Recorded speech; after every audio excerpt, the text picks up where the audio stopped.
Hello everyone.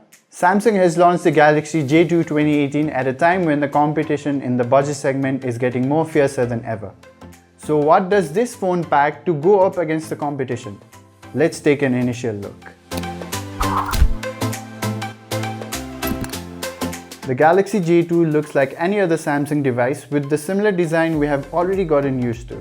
Being a budget smartphone, this device is made of plastic, but I really like its feel. It's comfortable to hold and feels good on hands. There is a Quarter HD display up front, which I don't think justifies the price at all.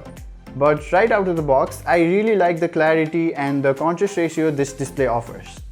Now, there is an issue of sharpness, but with the Super AMOLED panel, this display looks like an HD display. One area where the J2 2018 has improved over its predecessor is in the performance front. This device is powered by the Qualcomm Snapdragon 425 chipset alongside 2GB of RAM. I have had no issues while browsing through the internet and multitasking between a few applications during my initial usage. And while we are at it, the camera of the J2 is impressive as well. The few samples I've taken have come out with good saturation and great sharpness. The selfies are quite eye-pleasing as well.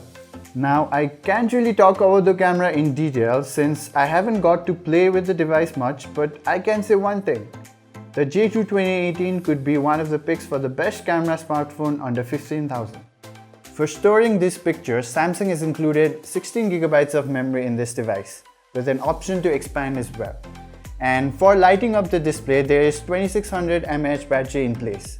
I haven't tested the battery yet, but with the Quad HD display and the Snapdragon 425 chipset, I think this device will get you through the day. We will test this device to the fullest in our full review, of course, so make sure you're subscribed to our YouTube channel.